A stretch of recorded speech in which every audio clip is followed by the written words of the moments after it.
Sexta-feira é dia de cinema no Metrópolis. O Cunha Júnior, ele se prepara tanto, gente, na redação.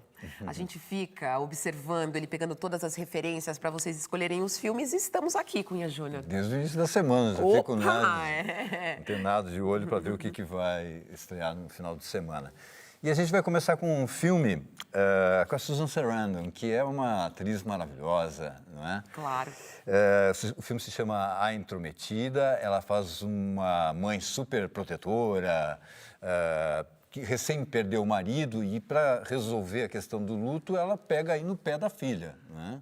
Ela vai lá e quer saber tudo da filha, e quer fazer tudo para a filha, e sim também. E a filha já é uma mulher de 30 anos e tal, já tem a vida própria dela, etc. A filha, que é a Rose Byrne, que você conhece...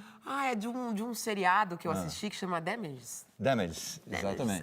E as duas fazem uma advogada. A Rose é uma advogada que é auxiliar da Glenn Close. E é uma advogada que, para ganhar causa, ela faz tudo. É uma mulher poderosa, forte e perigosa. Muito bem, vamos ver como eu gostei da atuação. Vamos ver como é que as duas se saíram em A Intrometida. I brought you bagels. You should have called. I did, but I didn't answer. You let Daddy's bonsai die. You can't just leave someone with bonsai and orchid. You let the orchid die too? I think we should get you a hobby. Or maybe you could be my hobby. I know I'm overstepping my boundaries, but what if I gave you the money? Wouldn't Lori be upset? Why? She's not getting married. You got kids? Two beautiful girls. The one that doesn't like me lives just over in Palm Springs. I mean, it's not my business. But you have to call her. Você viu ali que tem a participação também do J.K. Simmons, né, que é um ator incrível, ganhou o Oscar de ator coadjuvante por Whiplash, né? E que pode ser a salvação da filha, porque ele começa a querer namorar aquela mãe e tal, pode ser que seja.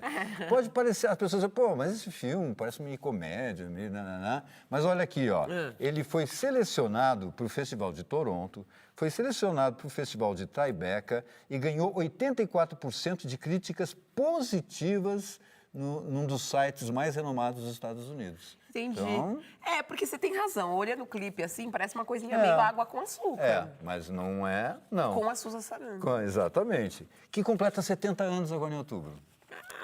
Exatamente, ela está comemorando.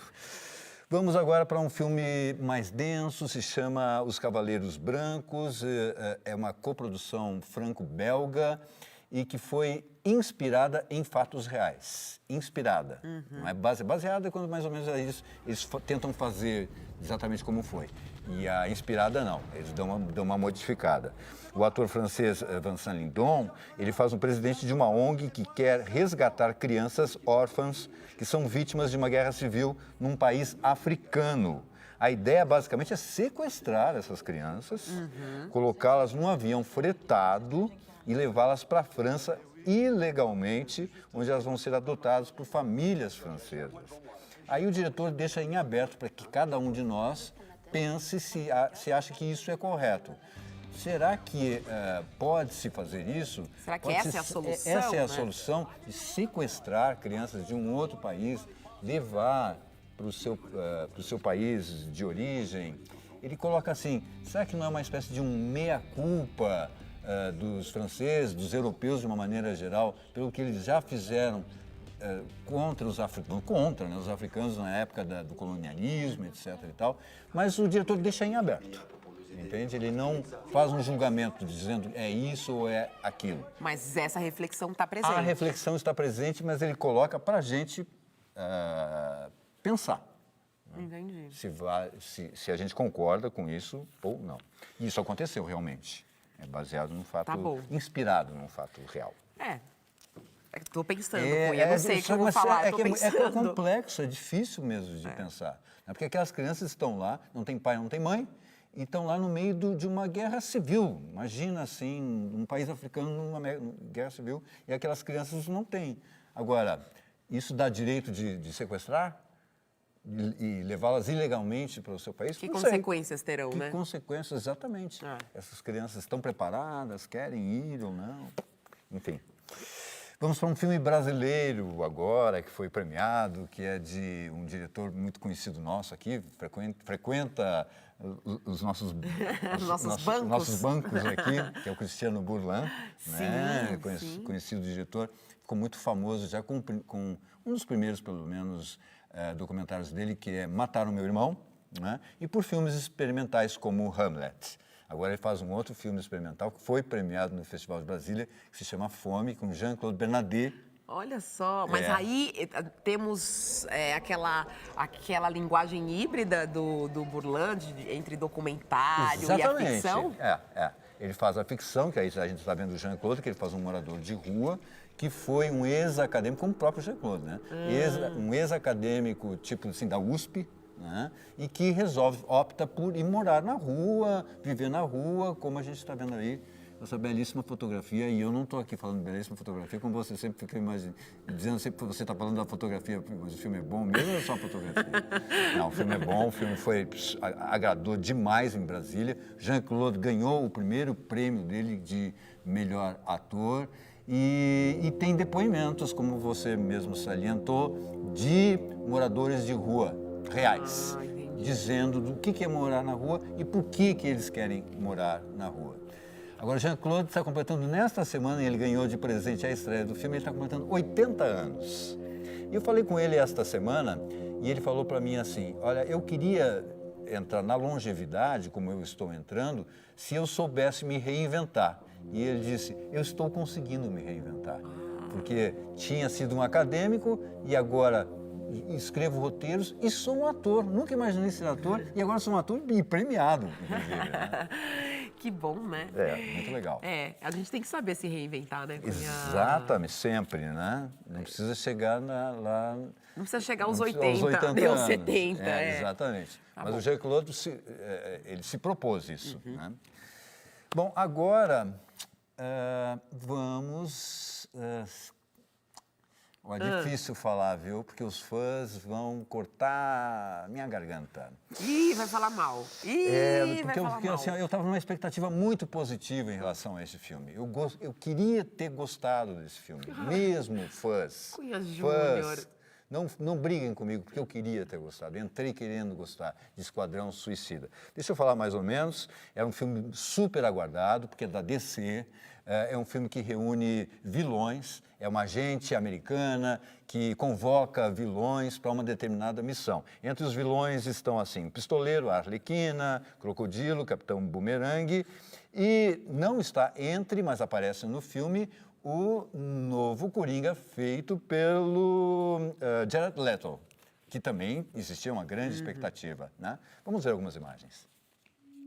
Gentlemen, ladies, what if Superman had decided to fly down, rip off the roof of the White House, grab the president right out of the Oval Office?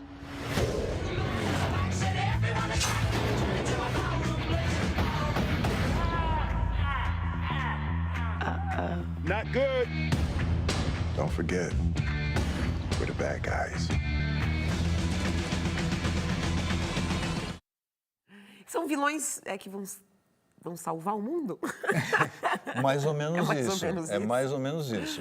Eles são convocados para salvar o mundo. Mas se eles fizerem alguma coisa errada, a polícia explode a cabeça deles. Eles estão monitorados. Estão monitorados e eles estão chipados, vamos dizer assim. Se eles apertam um botão lá, pum, acabam. Entendi. Então eles têm que fazer aquilo que está planejado. Entendi. Entende? É isso. O problema é o seguinte do Esquadrão Suicida, é que ele foi imaginado para ser um filme sombrio, que a DC queria fazer meio na linha lá do Batman vs Superman.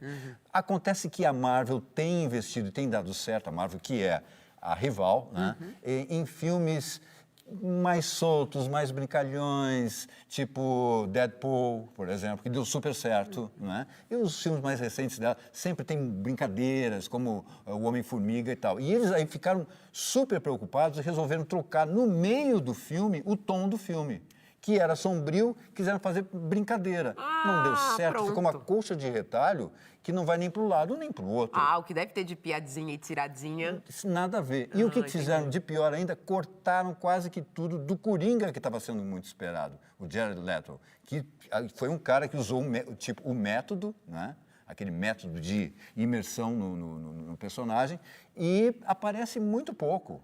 Ou seja, Todo mundo, eu fiquei muito decepcionado com o filme. Por que será que tiraram? Aí ninguém diz, né? Tá certo. Ninguém diz, ninguém Aí sabe. ninguém diz, ninguém sabe exatamente por que é que tem esses cortes desse personagem. Já que não deu certo, ou pelo menos a gente não ficou assim... não deu certo. Não deu certo. Não deu certo, a gente vai ficar com outro esquadrão. O esquadrão que odiava o Batman nos anos 60. Vamos ver. Challenge the most cataclysmic collection of super criminals ever. Their minimum objective must be the entire world. And here are the dastardly villains.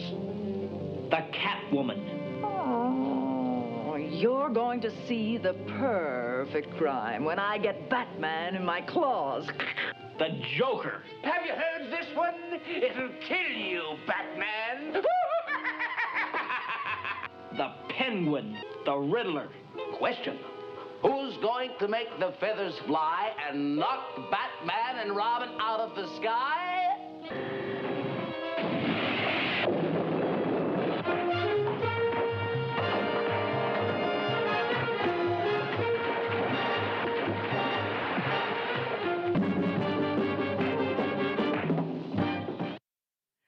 Sensacional, para analisar né? o futuro, o presente, às vezes é preciso voltar ao passado. Sensacional. Não, Esse é um filme mesmo, foi para as telas, em isso... 1966, porque as pessoas veem as imagens aí e pensam que é do seriado, né?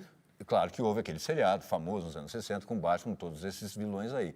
Mas eles fizeram um filme mesmo, para estrear no cinema, estreou nos cinemas com todos esses vilões, arquivilões aí, onde eu também concordo com o Matheus, que é o nosso editor-chefe, o grande vilão, na minha opinião, era o César Romero vivendo o Coringa. Né? Nós estamos preparando uma matéria que ela vai, eu acho que na semana que vem, sobre o Coringa, durante toda essa história, desde os anos 40, passando por esses seriados, pelos filmes, etc. Você gosta dos vilões, Cunha Júnior? Gosto muito.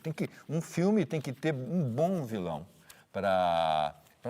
Tem que ter um bom antagonista para que o protagonista até se sirva disso, né? Porque se tem tem um exemplo muito interessante, eu sei que já estouramos o tempo. Por exemplo, no Thor, o irmão dele, que é o Loki, é um ator excepcional e que fez um antagonista, um vilão maravilhoso, fez o filme crescer. Porque se dependesse só do Thor, coitado do filme, né? Pois é. É engraçado esses vilões como heróis nesses filmes.